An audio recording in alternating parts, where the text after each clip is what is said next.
Rai nai nai con la vida, vida de la baila, cura con la guaira, limpia limpia taita, vibrando con la hualca. In this episode of ayahuascapodcast.com, we talk to Simon Tennant. We touch upon subjects of masculinity and femininity during the retreat, the balance of that. We talk about collective unconscious. We talk about archetypes in the group and Simon's experience as a psychotherapist working with the victims. What effect can psychedelics have on therapy world, and so much more. I'm sure you will enjoy this podcast. Hi guys, you're listening to ayahuascapodcast.com. As always with you, host Sam Believ, the founder of the podcast and of Lowaira Ayahuasca Retreat.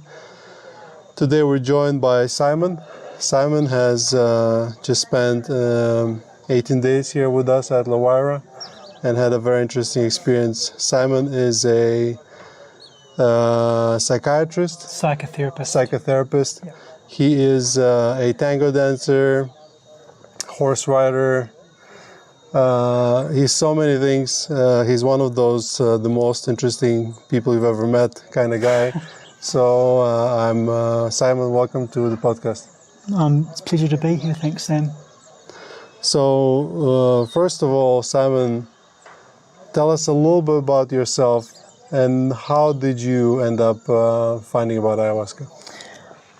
So, I am someone that's always been a seeker of knowledge and always, I think from an early age, I saw my mother helping people, and it's just something I wanted to do. And so in my early 20s, I switched from IT into health, and it's just been an adult long journey with working with health, from natural medicines and kinesiology to counselling and psychotherapy. And I think when I was a homeopath, I realised that the challenge that I had in my life, and I saw in my clients' life, was the relationship they had with themselves and with others. And so that really made me want to understand the psyche more, and so I went into psychotherapy. And doing my training, there was this transpersonal, psychospiritual psychology, so it very much held transpersonal and spiritual realms. And in doing that, I started to read Stan Groff's work on the way of the psychonaut, and that got me super interested in how psychedelic assisted therapies could really be an agent of transformative change in people's lives. And I'd never done psychedelics in my life, and then one day I just woke up and was like, I've got to do ayahuasca. So I contacted you. We exchanged about 3 lines of text through an email, and I was sold. I just felt a real pull. I'm very short in my replies, but somehow still it was enough. Why did you decide to do it in Colombia? Again, I'm not sure. I just came across your site, and there was a price point, of course, which I really appreciated, because coming from New Zealand, it's a way to get here. There was something in the just the way you wrote the reply. It just felt, I just let my intuition do the choosing for me. Nice. I'm glad you came. Me too. So you said you were going to write a paper on change states of consciousness, or get an education in that direction? So I'm looking at starting a PhD, master's PhD program in September on, it was in non-ordinary states of consciousness, and what is it about these non-ordinary states, whether it's through holotropic breath work or psychedelics or tantric work, that is kind of an agent for transformative change, that these altered states or non-ordinary states, which we might even say are possibly normal states that we've just disconnected from, create this deep-seated change that someone can come to ayahuasca for a week and be like it's 5 years of therapy or 10 years. And that just has always fascinated me. So after your own experience now with psychedelics, maybe did you learn something new? Are you more inspired about the topic or less? I think my smile says it all. My time here at Lawara has been exquisitely profound. It's had beauty and pain and the secrets of the cosmos unveiled, as well as deep connection with new people. I've met people here who I've been in the ceremonies with for 18 days, and I feel more connected to them than maybe some people that have been in my life for 30 years. So the experience has been profound. It's been humbling to have your ego dissolved in front of your eyes and be humbled and at the mercy of the medicine working through you, and the music and just the caring of your staff, of your volunteers, of yourself, of Taita Fernando. It's an incredibly full and life-changing experience. Yeah. Through the word circles that we shared, just for those who are listening, don't get intimidated. 18 days doesn't mean 18 ceremonies. It's actually just 10 ceremonies. So we shared some time together. Mm-hmm. And I recall you describing a couple experiences. I think it was one of the first day ceremonies that was very profound. And I think I can recall one more, maybe another day ceremony. Day ceremony seems to be your favorite thing. Wow. So can you pretend we're in a word circle now and tell that story again, if you can still recall it? Yeah, what I'm grateful for is that both of those day ceremony experiences are incredibly vivid and still really alive, and I'm still in the process of yesterday's ceremony. So if I can do my best to put what is experiential into words, my consciousness went from a particle experience of being in this body to being in multiple spaces at the same time and being super conscious to a lot of experience happening on. So at one stage I was inside Taita Fernando's flute being breathed.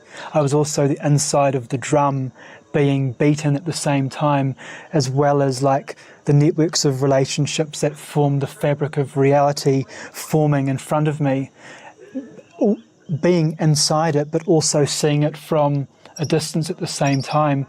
I almost felt like creation was using my body to experience and know itself more intimately. It was incredibly profound. I hope that you can see in my eyes that the words are difficult for me to find, because it was so huge. And to then just have this profound clarity of different philosophical views of the ages, whether it was Buddhism or Neo-Confucianism or Taoism, kind of come together in these synergistic spaces and see them from the inside and the outside is incredibly profound and life-changing. Yeah, that's the problem with psychedelic experiences. They are so profound that the words just don't do it justice, no matter how eloquent you are. And trust me, this is one of the most eloquent people I've been in presence of. Like, you would daily use words I've never heard before, which is a compliment to you, not to me.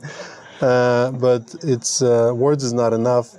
What you described kind of made me recall this, movie Lucy, where this lady, she consumes some kind of blue thing, and she goes from using 10% of her brain to using 100%, and it's kind of like, I know this is not a correct thing. Apparently, it's not like we're not using 100% of our brain. We are. It's just not.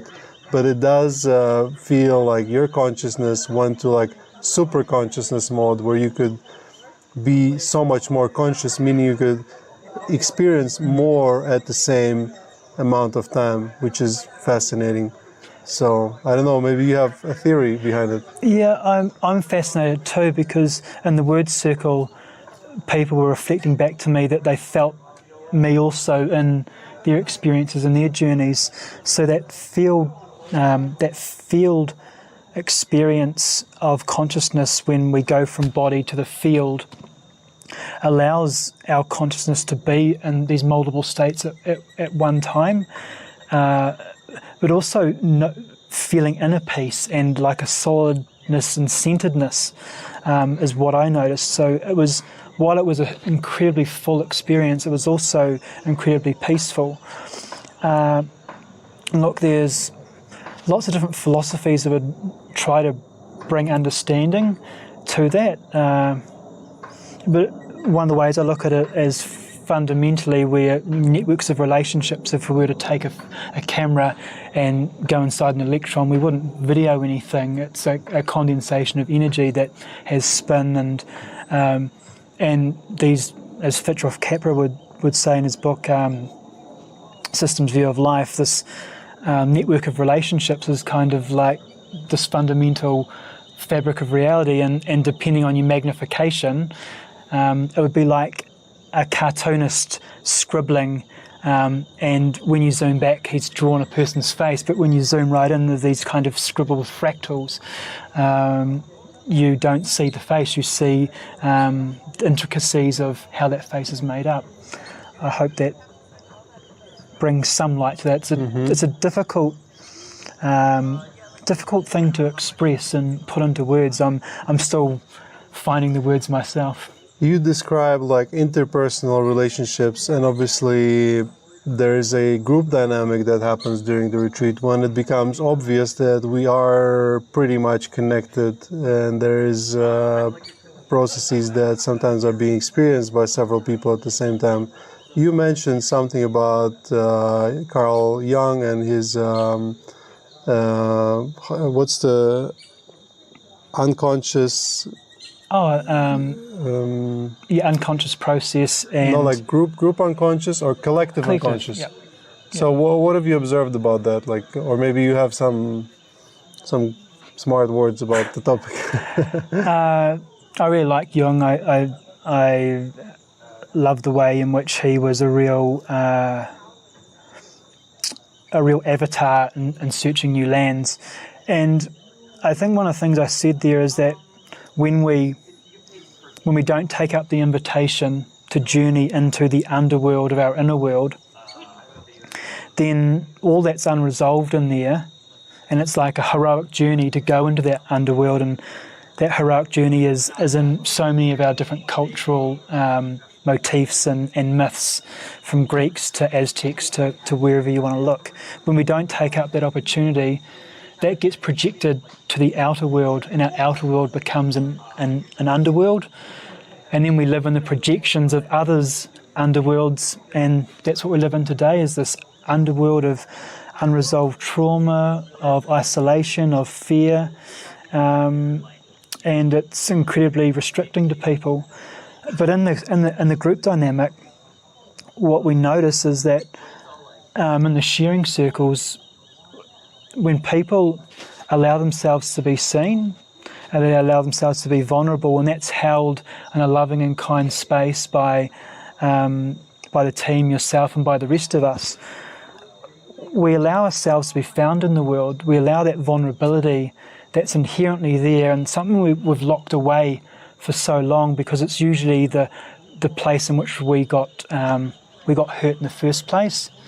But when that's allowed to be seen, that's courage, and courage to heart is to courage is to stand in the face of difficulty with heart, and that's what happens in these word circles. And so this collective experience comes alive, in which people are being seen and being felt, and there's a group energy, and you would have felt that too, that really arises in that space where vulnerability is really present. Yeah, the vulnerability is the secret missing ingredient, I believe, in our society today, because it's only when both sides are vulnerable the real connection can take place.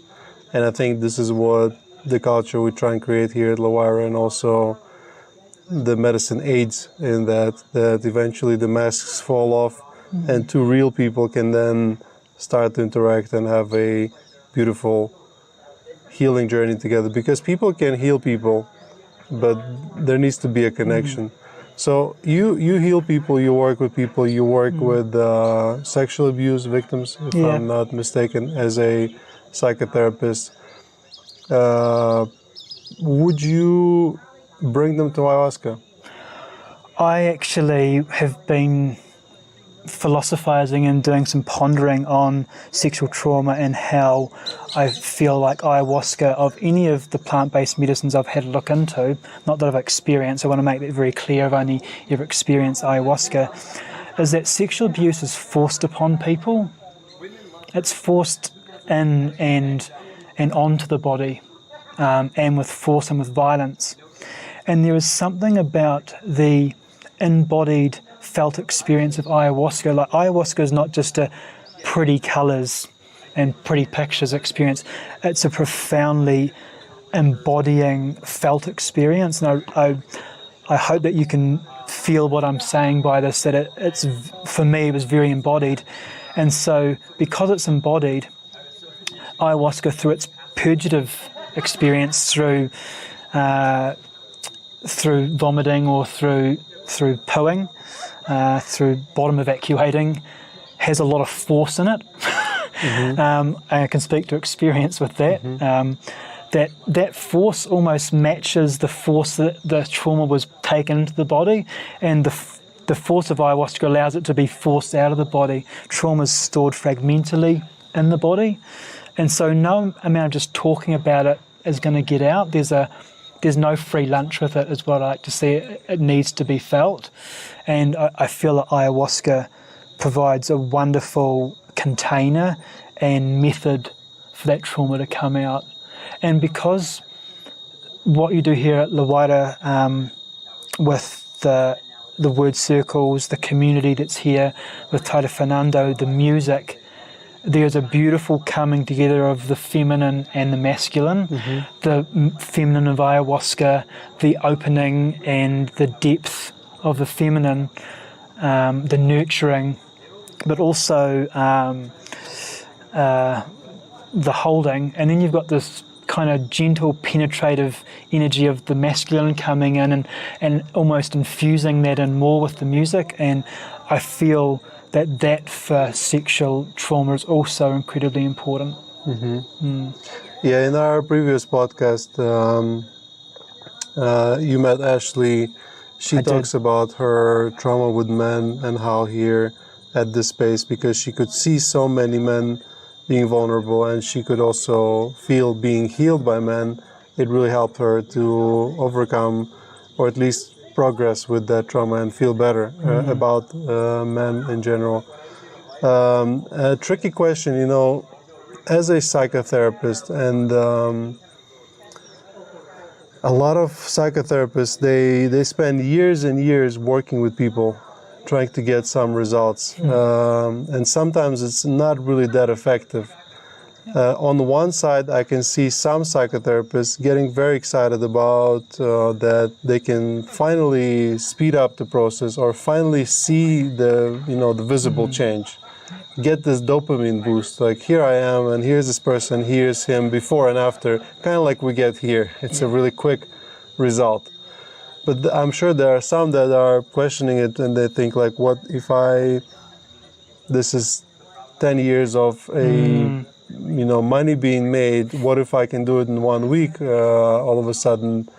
Like, as a psychotherapist, are you worried that maybe psychedelics will steal your job? Look, if I wanted to make money, I would have stayed in IT. My job as a psychotherapist, and I hope I speak for a few of them out there, and I can imagine I am, that it's more of a calling to be of service, to provide a space where we can help those that are really struggling in the world, our brothers and sisters. And on a side note here, what I love about Buddhism is they speak about everyone being our brother or sister, because in a past life maybe they were. And what you feel here at Lawaira through the process is that we're all brothers and sisters here. So getting back to the psychotherapy, if we can't do all in our power to use this beautiful medicine or medicines to help open up these portals of healing, then we are not being psychotherapists. I think it's incredibly, I feel deeply into my bones that it's so exciting, ayahuasca, psilocybin, MDMA, these therapies, to help unlock what takes years to do in therapy. Dick Schwartz, who's the founder of Internal Family Systems, talks about psychedelics being able to create a discourse between the exiled, traumatized part and the soul. It takes the managerial parts, the ego, away. And you don't have to look at people like Bessel van der Kolk, Dick Schwartz, Gabor Mate, these world leaders in their fields in psychology, really being huge advocates for psychedelic-assisted psychotherapy. So when leaders in the field are talking about this too, then we all need to be. The names you just mentioned, they are on my dream list to interview for this podcast. So if you're listening, reach out. Gabor Mate, I'm a big fan. Me too. Bessel van der Kolk is Body Keeps the Score. I recommend this book to any woman that ever mentions physical abuse, and men as well. So, yeah, as they say, if you can't beat them, join them. So if you are a psychotherapist listening to that, and you are maybe part of you worried about the future job scenario, start learning about psychedelics, because what I believe will happen, it's kind of like, when they invent a new technology like a weaving machine, and all of a sudden you need less weavers, but you need more machine operators, and then you make more money and make more sweaters. So it's the same way right now. What's the percentage of people do you think that are actually taking therapy? That's really hard to say. In New Zealand, I predominantly work with ACC claims, so I know there's about 6 months to a year wait to get into a ACC registered therapist or counsellor. We know that mental health difficulties are epidemic. We only need to look at the amount, especially in the States, of how many are on SSRIs or antidepressants and psychotropic medication. There's not enough therapists to go around. There's a shortage. The thing is that where I see psychotherapists being of real value in the psychedelic-assisted therapies is the integration part. Like, we have these profound transformative experiences, and the music and the sham and the taita, they hold that beautifully. But when you have these transcendent, these really full spaces, it's like, how do we descend? How do we take the transcendent experience and descend it and ground it in the body? And that's where psychotherapists, I feel, could be of super help, is of that integration being really part of helping with the dreams analysis, with the imagery, with the feelings that are arisen, and how to make meaning of all that, and use it to create purpose and meaning and values in one's life. So I feel like we've got a super important job. It's just it changes a bit. We're not the primary agent of the change. And in the relationships, like in psychotherapy, the relationship, us being able to feel into the, if you were a client of mine, me sitting in your Sam particles and them landing on my body and feeling into what does it feel like to feel into Sam and notice what comes arise in me and be alive to the unconscious process. Psychedelics just allows us to do that a lot quicker, a lot quicker. But the relational component's still important, but we're also getting that in the group component. But with the intimacy of psychotherapy, we can just enhance the process. That's how I see it. Yeah, I totally agree with you. I'm completely not against psychotherapy. I think it's an awesome tool, and I believe if let's say psychotherapy is like digging a trench, then adding ayahuasca to it, it's like you just got yourself an excavator. So it's like, but you still need somebody to do the work. And it's like, we try our best to help people integrate, but I'm not a professional in this field. Some of our volunteers know more about that, so we have created a vessel and a container. I'm looking forward to you coming in, joining us as an integration coach. I would love that. Maybe in the future, because that's on my plan to have one person in a team like that. But if you are doing psychotherapy, so I like my analogies. I live in analogies. So the way I see mental work or inner work is like digging a tunnel. Psychotherapy is like having a pickaxe, Yep. and you go at it, and you're slowly going in, and you're doing the progress, but it's very slow. Mm-hmm. But it's organized because you can make a very organized tunnel. Yeah. Psychedelics is like dynamite. So if you put some dynamite, your progress will be so much quicker. But the integration is taking the rubble and cleaning it out. Because if you just keep blowing a piece of dynamite after another, it's just mess. It's just dust. Yeah. So I believe there's this beautiful balance that will be established eventually, where not only psychotherapists and psychologists and psychiatrists will be able to do their work better, but because people will get results quicker, then it will spread more. So the reason I ask you about how many people you think have done therapy is because I assume it's a very small amount. It is a very small Maybe amount. 5 to 10% of population, if we're lucky. I would say those would be really overestimates. So yeah, probably 5%. So let's say hypothetically it's 5%, but how many people need it? We know 30% of people in the West are on some medications, which means at least 30. But if we're really honest, and we don't talk about pathologies and like really bad cases, and we talk about just general well-being, maybe more than half of people, if not everyone, would need it, at least some kind of realignment. So if the psychedelics would come into that space, make the professionals more effective, then I believe what would happen is then their friends would be like, yeah, I'll give it a try, because it's no longer committing for 10 years of therapy with little result to now being, it's going to be 1 month, and I know that I'll be just like my friend, I'll be so much happier. So I'm very excited about bringing more psychotherapists in the field, and hopefully even having some of them join our team. We do have a counselor on the team. He does remote integration coaching, and it helps a lot of people who want to go deeper. And but if we could have somebody in the presence, just like I noticed you did a little session there. Yeah. Nobody asked you to, but it's great because obviously it comes up naturally. So yeah, I'm excited about the mergence of these two fields as soon as we can let go of those, how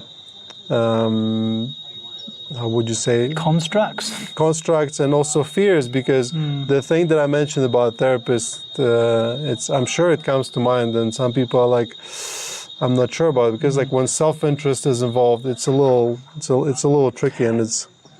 I think the self-interest things are something that comes up for me now in our sharing circles and through my own journey. In Buddhism, they say we don't have an independent self. That doesn't exist. That the arising of us being is dependent on causative factors, and so when we exist in these communities and our existence is dependent upon others and upon nature, then our context expands. Nietzsche said it best when he said, the death of God would have profound impact on 20th century humans as they move their meaning-making context from a spiritual to a personal, and that's what we have today. We have people experiencing massive amounts of loneliness. They may be in a room full of people with their family, and they still feel super alone. It gives rise to this free-floating anxiety around, what's wrong with me. They may challenge their own identity, their sexuality, all sorts of things. There's this confusion, and maybe what's speaking to there is the disconnection and the existential loneliness is there, the connection to something larger than yourself.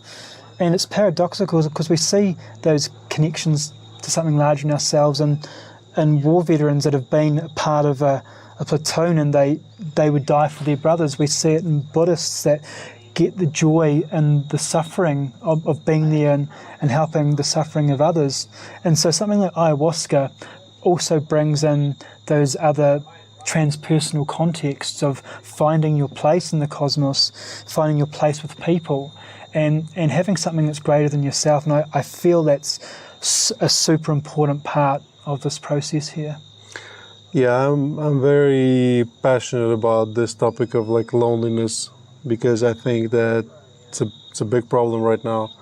And what we do here, we try and address both connection to the group and also connection to the higher, Yeah. whatever it is for you.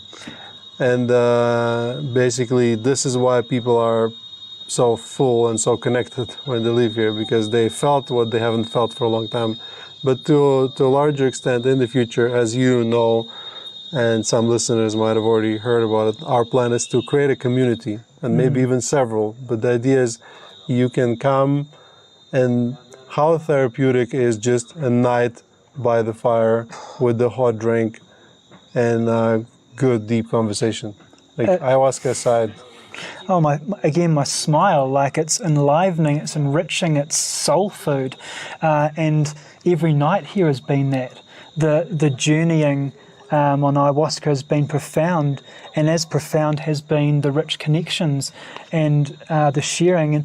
And everyone's trying to find their sangha, their community, that space in which they feel seen and heard, they feel valued and celebrated.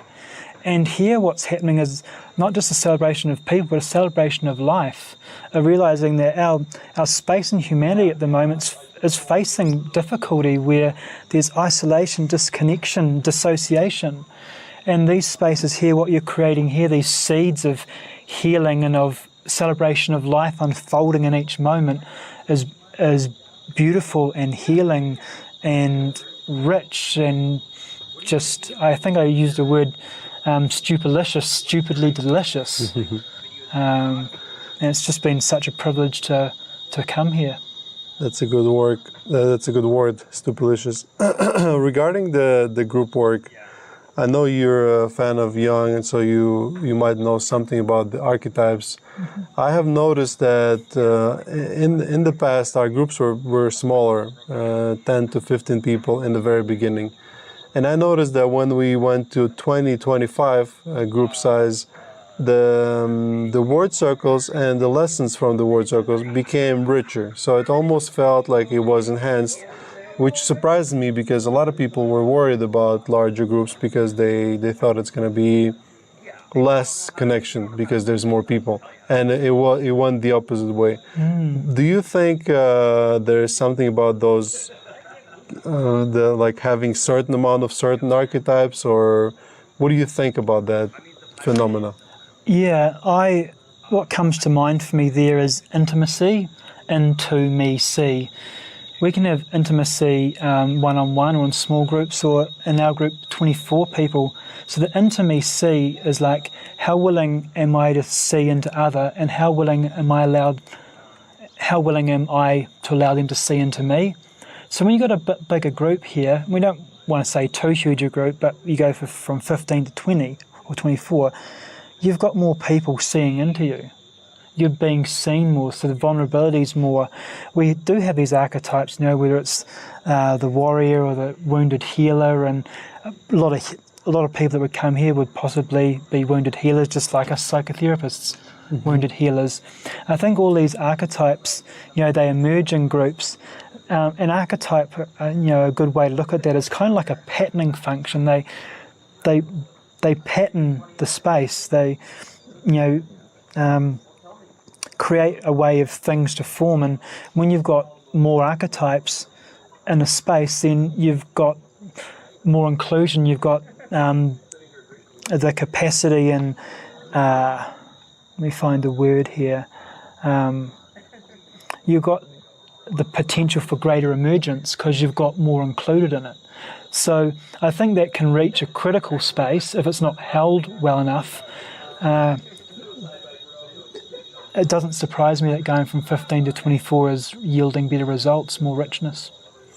Yeah, it almost feels as if there's more people to mirror other people's experience. Yeah. Because maybe they are of a similar archetype, and then you learn through others sometimes better than you do through yourself. That just speaks to something. In one of the ceremonies, there was someone that for me, in some of their expressions, wasn't feeling so, like I didn't feel integrity in that. And so I could have got pissed off and annoyed at that. but I used that as a mirror. So what's my relationship with my own integrity, and what spaces in my own life am I not standing in integrity, even if it's in small places? And so that person was a beautiful mirror to me to shine light into the unknown spaces in my psyche. And if we can look at everyone as our brother and sister holding a mirror to us in these group situations, then we have just far more information, more understanding, and more knowing of our in our process if we take the time to do so. Definitely, and it happened to me as well this week. There was one person that was causing negative emotion, and I did the same thing. I was like, why am I reacting to this? Yeah. Where am I doing something similar? And if that happens to you on a day-to-day life, if you find that some person is really triggering you and really causes a negative emotion, look into what is that they're doing that you might be doing, and it will sometimes lead to a revelation.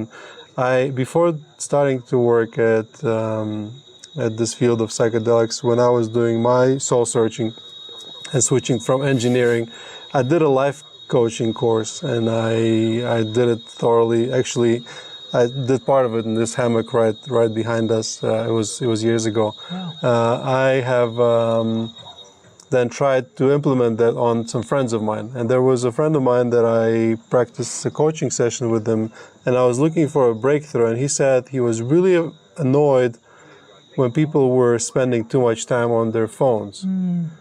And we were trying to understand why. And in the end, it was about himself. He was not, it was about attention. And basically, I asked him, like, why are you annoyed by people spending so much time on their phones? Because, like, they could have been doing something better with their lives. And then he realized that he does a lot of things that take his attention from things he actually would be better use of his time, and it was a breakthrough. So I was really proud of it. And on that, my life coaching journey ended, and I never tried it again. But some of it is useful today still in my newly found line of work. That's one of the great things about being here at La Waira, the nature, the peace, and the people. Being away from my phone, I've turned it on once during the halfway break, just to check in, tell my family, my friends, and my loved ones back home, the people that matter to me. To cancel the search party. To cancel the search party, I just want to say actually everyone matters to me, that I'm still alive. But being able to disconnect from that concrete jungle and the ways in which we doom scroll, they say if you doom scroll, you scroll until you're doomed. To be away from all of that, those distractions, and just be here in the beauty, to be like what Blaise Pascal says, and excuse the engendered language, the root of all man's miseries is his inability to sit quietly alone in an empty room. Just to be able to sit here with people and find the beauty and the peace and the simple and the subtle, hear the subtle winds that blow, see the richness of the greenery through the lenses of other people too. It is beautiful, and that in itself is just healing. I have some notes here of what you said in one of the word circle. What is transference, counter-transference, and reenactments? Yeah. So clinically, transference and counter-transference. Transference is when unconscious process, say for example in the client, maybe for example the therapist might remind unconsciously the client of their mother or their father. That client might then start to act in ways that are similar in the ways in which they'd act with their parents. That's then kind of projected onto the therapist, and the therapist in their own counter-transference can do a couple of things. They can give the client the same experience that the parents gave them, which is not cool, just reinforces possibly the dysfunction that was there. Or they can give a reparative experience. They can maybe, if it's the anger that's being transferred or the pain, the therapist can hold that and give them a reparative experience, like where before if anger came out and they were shut down, the therapist can hold that anger and say your anger's welcome here. And they can have a new experience that their feelings are valid, that their feelings are welcome, and they are allowed to feel. Most of us in the West, especially us men, we're taught to, take a concrete pill and harden the fuck up. That's what we're taught, and not to connect with the richness of the feelings of our inner world. So counter-transference and counter-transference can be a real space in which we hold the new experiences or reinforce the old ones if we're not alive to it. Like I know sometimes in sessions, if I'm feeling irritated by a client, and I'm going, God, part of me wants to slap this client across the face and just say, wake up. I'm going, if I catch myself, then I can go, what are their particles that are landing on me trying to communicate to me? And I can then hold that space differently and going, maybe this client's kind of, communicating to me that that this is how it's like to be them in the world. This is what it might be like for other people around. This might be the experience that they feel a lot, like that people are irritated by them. And we can give them a new experience that's reparative. It's very valuable because it happens to me a lot as well. Just because I am this, my role here obviously as a leader, a masculine figure, sometimes women project their trauma with men on me. Mm-hmm. And it's strange for me. I don't know how to react a lot of times because I'm like, I've never really hurt a woman in my life before, but that prototype that they have of like a sort of masculine figure might be a pretty bad one. So I generally need to learn how to invite their anger and maybe have some language around that.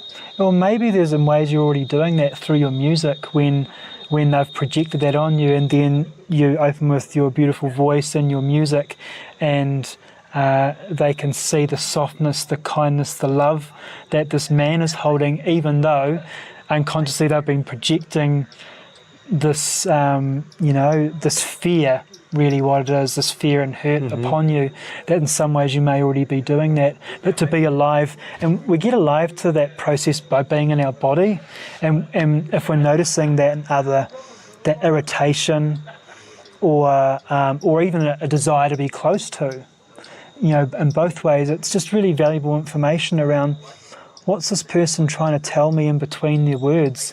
What's the unnamed known that's known unconsciously but hasn't been named. Yeah, this line of work is difficult, working with hurt people, because sometimes hurt people try to hurt people, and sometimes you're in a line of attack, but definitely ayahuasca makes it easier. So because you see the change in people, and a lot of times the change is fast enough, so by the end of the retreat they realize what I've done and they actually can ask you for forgiveness. I believe in therapy might take a little longer. What you said yesterday in our closing circle, and this is something I really want to iterate, and I loved what you said, was that there aren't bad people. There are hurt, there are confused, there are suffering people that behave poorly and hurt others, but there aren't bad people. And I think it's really important for us to hold that when someone pulls in front of us in traffic, and we want to go, fuck you, get out of my way, that this person in their own confusion and their own pain is acting in a way that is causing it to others, but it's kind of unconscious in a lot of ways. It allows us to be more compassionate. I'm able to do it, but really rarely. But when I can, then it feels extremely empowering. All of a sudden, you're like, it's almost ego-driven. Like, look at me, look at how conscious I am. But in a way, it is the only correct reaction, because reacting to anger with anger is not going to help. It's putting more oil into the fire. Well, there's a beauty in the flaws of being human. I notice times when I screw up with my clients, with my daughter, with my parents, with my friends, with my partners, but it also gives us the opportunity to reflect and how can we be kinder, more compassionate. we can always open our minds wider and deepen our hearts deeper. And that's something that, I really stand by. It feels like a life purpose, that there's no end to that. And that's the beautiful thing about being alive. Like what you're doing here, there's no end to what you're creating here. The lives that you can touch and heal. Yeah, thank you, Simon. So you sound like a media persona, but I don't think you are one. Do you have any YouTube channels or? I've got one that's just starting. It's called Deep Feeling, and that's going to be being populated. I was starting to do that, but when I got the call to do ayahuasca, I was like, actually, I'm just going to hold off for that because I feel there's going to be some profound stuff there, which there has been. So it's going to change a few of my views on certain thinkings. So there's going to be a website and a YouTube channel just where I sit down and talk with people, and I'm really passionate about feelings and helping especially men, people really connect with feelings, because feelings aren't thoughts, they're felt in the body. And in the West we rush to make the meaning, bring the words to it, as opposed to be with the wave, the physicality of feelings, the sensations, the motor response, even the imaginal. Like when you're angry, there might be the enlivening energy in the body that comes up, the felt experience, and there might be the motor response, like I want to go and hit something or punch a wall. Not that that's usually a great idea. Then there might be the imaginal space, feeling like a volcano.